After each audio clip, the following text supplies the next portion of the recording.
Good morning students. आज हम अपनी बुक का 4th story my experiments with truth revise करेंगे। बेटा हम पहले भी ये स्टोरी कर चुके हैं, बट क्योंकि एग्जामिनेशंस हैं तो इसलिए मैं ये वीडियो आपको I am sending it again. कुछ स्टूडेंट्स ने काम नहीं किया हुआ और अब ये मैं आपकी सारी लिटरेचर की जो वीडियोस हैं वो यूट्यूब चैनल पे डाल रही हूँ ताकि वहाँ पर सेव रहे और आप जब भी रिवीजन करना चाहो वहाँ से कर पाओ। My experiment with truth is written by M.K. Mohandas Karamchand Gandhi. ये महात्मा गांधी की चाइल्डहुड स्टोरी है। अब पहले हम देख लेते हैं कि इस स्टोरी में उन्होंने क्या क्या मेन पॉइंट्स बताए हुए हैं। सबसे देखो, आई मस्ट हैव बिगनिंग कहाँ से होती है। I must have been about 7 years के थे when I was put into primary school and I can recollect those days. वो याद कर रहे हैं, including the names and other particulars of the teachers who taught me. I don't remember having ever told a lie. वो बता रहे हैं कि मैंने कभी झूठ नहीं बोला, either to my teachers or to schoolmates. I used to be very shy and avoided all company. अकेले रहते थे. My books and my lessons were my sole companions. Sole means only. मेरे companions कौन से होते थे? मेरी books और teachers. To be at school at the stroke of the hour. At the stroke of the hour means time पे, in time. And to run to home as soon as the school closed. सुबह time पे school जाना और शाम को school होते ही घर वापस चले जाना. That was my daily habit. अब question what was his daily habit, तो उसका आंसर बीजे बन गया. फिर आगे नेक्स्ट है, 2 incidents belonging to this period have always clung to my memory. अब ये मैंने पहले भी बताया हुआ है, ये जितने भी ये डार्क लिखे हुए वर्ड्स हैं इन सब के फुट नोट्स नीचे दिए हुए हैं, नीचे मीनिंग्स हैं, आपने ये लर्न करने हैं meanings. As a rule I had a distaste for any reading beyond my school books. School books के अलावा कुछ नहीं पढ़ते थे, but somehow my eyes fell on a book purchased by my father. लेकिन उनके फादर एक बार एक बुक लाए.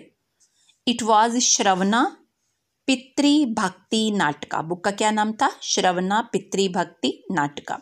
अ play about Shravana's devotion to his parents. इसमें श्रवणा की स्टोरी आपने सुनी हुई ना स्टूडेंट्स, श्रवण भक्ति की का story. I read it with intense. Intense means बहुत ज़्यादा, too much interest. One picture in the book showed Shravana carrying his parents on. ये देखो, ये पिक्चर में दिखा हुआ है ना कि श्रवणा अपने फादर को और मदर को कैरी करके लेके जा रहा है. कहाँ लेके जा रहा था? पिलग्रिमेज, तीर्थ यात्रा पे. The book and the picture left N undying impression on my mind. इस बात का, इस पिक्चर का मेरे माइंड पे बहुत इम्प्रेशन पड़ा. Here is an example for you to copy. और वो कहते, मैंने अपने आप से कहा कि मुझे भी अपने मम्मी पापा की, अपने पेरेंट्स की ऐसे ही सेवा करनी जैसे श्रवणा ने की. Another similar play, एक और दूसरी बुक जो उन्होंने पढ़ी वो थी हरिश्चंद्र. Captured my heart, वो भी उनको बहुत अच्छी लगी. Why should not all be truthful like Harishchandra. उन्होंने अपने आप से क्वेश्चन पूछा कि सभी लोग हरिश्चंद्र की तरह क्यों नहीं होते. Was the question I asked myself day and night. To follow truth and to go through all ordeal. Ordeal का मीनिंग फिर नीचे दिया हुआ है, difficulties. Harishchandra went through was the ideal it inspired in me. अब ये हरिश्चंद्र के कैरेक्टर ने भी महात्मा गांधी को बहुत इंस्पायर किया, एनकरेज किया. There was another such incident. ये तो एक हो गया ना, सबसे पहले स्कूल जाना, घर आना, फिर उसके बाद 2 बुक्स का पढ़ना. अब उसके बाद का कौन सा इंसिडेंट बता रहे हैं?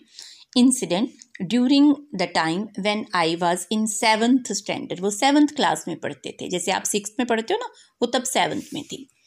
दरोबाजी जिमी, जो उनके हेड मास्टर हैं, the head master was very popular among the boys as he was a disciplinarian, a man of method and a good teacher.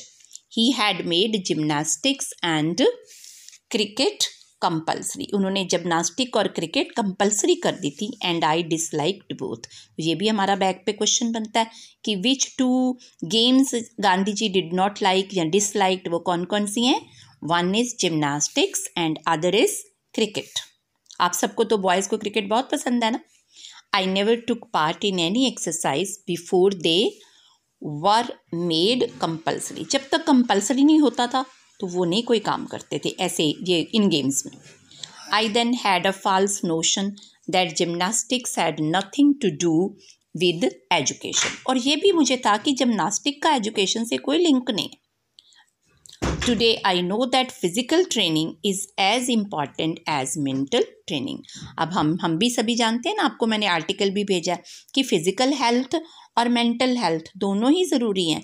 तो हमारी मेंटल हेल्थ कैसे बनती है? पढ़ने से। और फिजिकल हेल्थ कैसे बनती है? हमारी फिजिकल एक्टिविटीज से। The reason for my dislike for gymnastics was my keen desire to serve as nurse to my father। ये भी ना वो क्यों जिम्नास्टिक लाइक नहीं करते थे, ये थर्ड नंबर पे क्वेश्चन में ना, because he had keen desire to serve and as nurse to his father. क्योंकि इसीलिए वो घर चले जाते थे ना। As soon as the school closed, I would hurry home and begin serving him। घर जाके अपने फादर की सेवा करते थे, उनके काम करते थे। Now, what happened that day? एक दिन क्या हुआ? One Saturday की बात है। I had to go from home to school for gymnastic class। उनकी एक बारी 4 o'clock in the afternoon, evening की क्लास थी। आई हैड नो वॉच, उनके पास वॉच नहीं थी। And the clouds deceived me, clouds ने उनको धोखा दे दिया, उनको टाइम का नहीं पता चला। When I reached the school all the boys had already left, जब वो बहुत देर से पहुंचे। The next day on being asked the reason for absence, अगले दिन टीचर ने पूछा ना कि तुम क्यों एब्सेंट हो गए। आई टोल्ड मिस्टर जिमी, उनके टीचर का नाम है, what had happen. He refused to believe me, लेकिन टीचर ने उन पर बिलीव नहीं किया। कई बार आपके टीचर भी नहीं ना बिलीव करते आपकी बात पे। I was convicted of lying, मुझ पर झूठा होने का आरोप, कन्विक्ट करना मीन्स आरोप लगाना। दैट डीपली पेंट मी, इससे उनको बहुत दुख हुआ। How was I to prove my innocence, अब बता रहे मैं अपनी इनोसेंस कैसे प्रूव करता। देयर वॉज नो वे, कोई तरीका नहीं था इसका। I learnt that a man of truth must also be a man of care। फिर मुझे ये एक लेसन मिला कि जो सच्चा इंसान है उसे केयरफुल भी होना चाहिए। उनको तो गाड़ी नहीं थी, क्लाउड्स की वजह से उनको टाइम नहीं पता चला, इसी वजह से लेट हो गए ना वो school. This was the first and the last instance of my carelessness in school. ये मेरा पहला और लास्ट इंसिडेंट था जिसमें मुझसे थोड़ी सी लापरवाही होगी। घड़ी भी नहीं थी और क्लाउड्स को देख के मैंने टाइम की तरफ ध्यान नहीं दिया। आगे नेक्स्ट पेज पे, but there is another neglect, वो कहते हैं मैंने एक और भी गलती करी।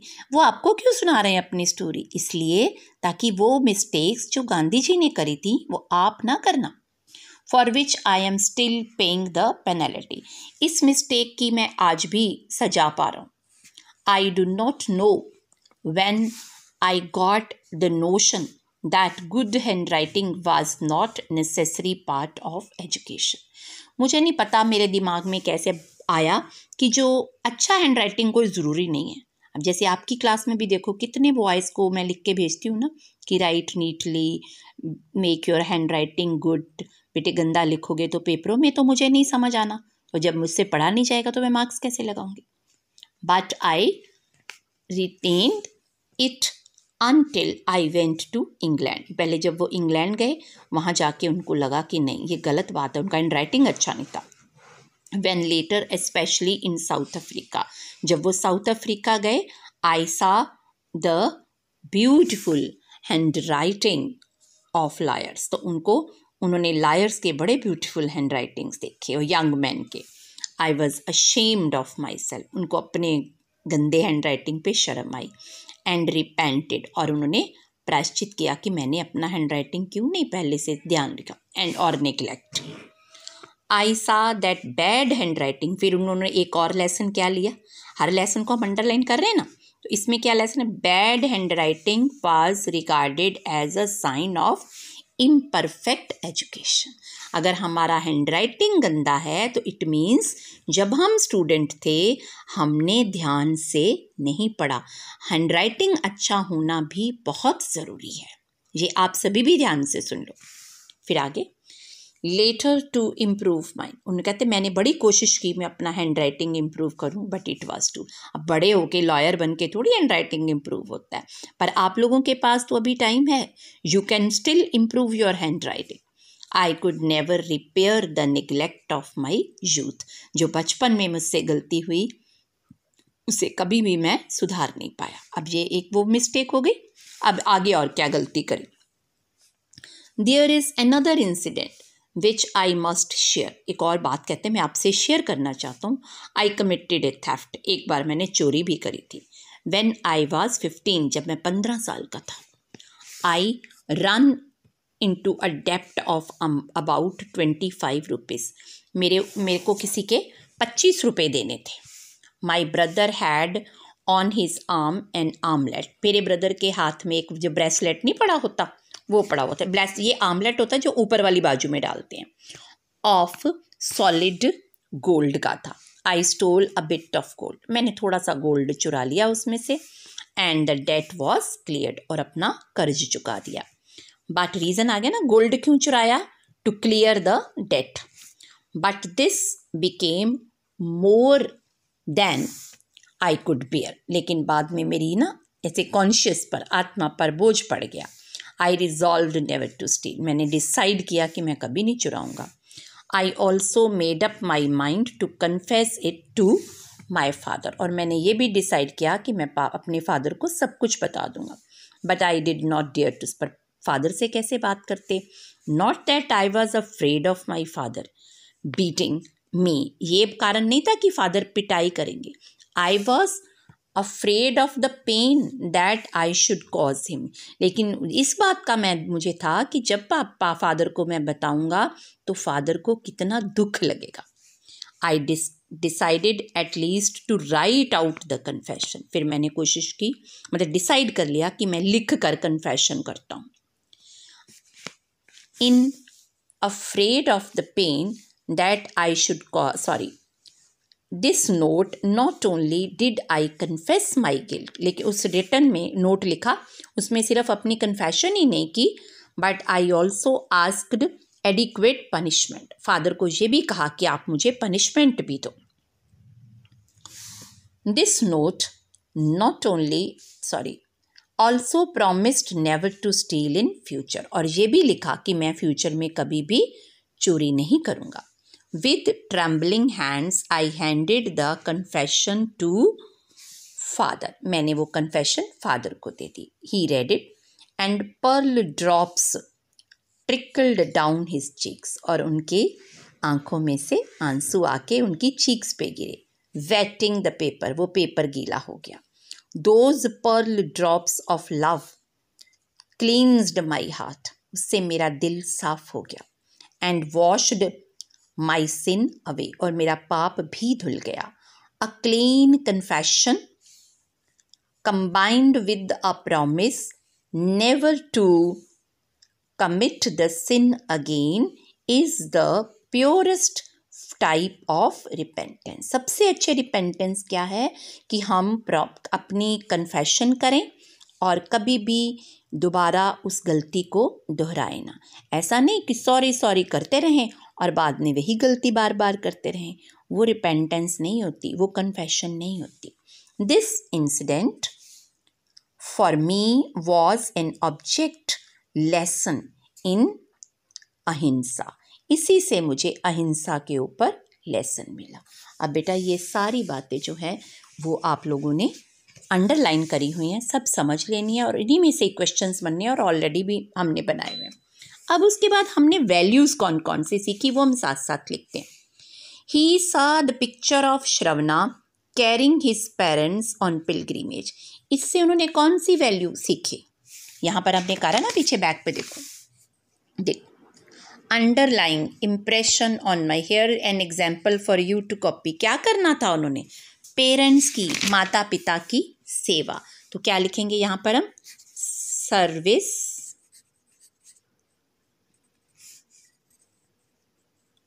Of parents. ये वैल्यू सीखी ना हमने अपने माता पिता की सेवा करनी है, सर्विस ऑफ पेरेंट्स। फिर उसके बाद आ गया है ही read the play Harishchandra. Harishchandra से कौन सी वैल्यू सीखी उन्हें थे? Always be truthful. क्या बनना हमने? ट्रूथफुल, सभी सच्चे बने, सच बोलें सभी, ठीक है। उसके बाद आगे his head master convicted him of lying. जब उनके हेडमास्टर ने उनके टीचर ने कहा था ना, उनको झूठ बोलने के लिए कहा था, तो उन्होंने क्या सीखा था? A man of truth should be, क्या होना चाहिए? Careful also. केयरफुल भी होना चाहिए ना, सिर्फ सच्चे ही नहीं, careful also. Man of care लिखा था ना वहाँ पे। फिर उसके बाद आगे ही observed the good handwriting of people in South Africa. इसमें से उन्होंने कौन सी वैल्यू सीखी? बैड हैंड राइटिंग, वहाँ पर लाइन है ना, bad hand writing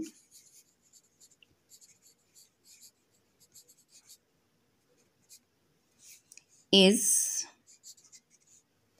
a sign of imperfect education.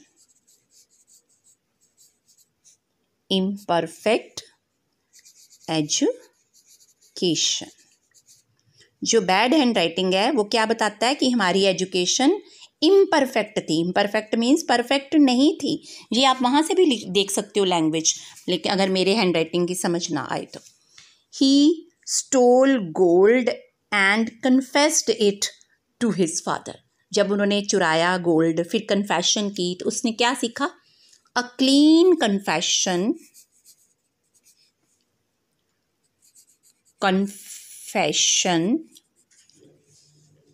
a clean confession। उसके बाद आगे with a promise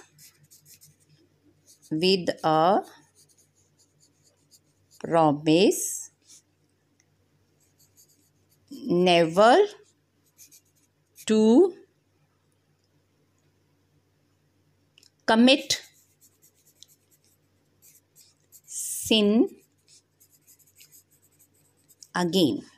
कि हमने एक क्लियर सच्चे दिल से कन्फेशन करनी है। A clean confession with a promise never to commit sin again. कोई भी गलती हमसे होती है उसको दोबारा नहीं करनी। ये बेटा अब ये सारी वैल्यूज़ हैं जो इस स्टोरी से, महात्मा गांधी की लाइफ स्टोरी से हमको मिलती हैं। तो ये सारी जो वैल्यूज़ हैं आपने अपनी नोटबुक पे ज़रूर लिख लेनी है और लिख के रोज़ पढ़नी है, ताकि हम आपकी लाइफ में भी ये सारी की सारी वैल्यूज़ आनी चाहिए।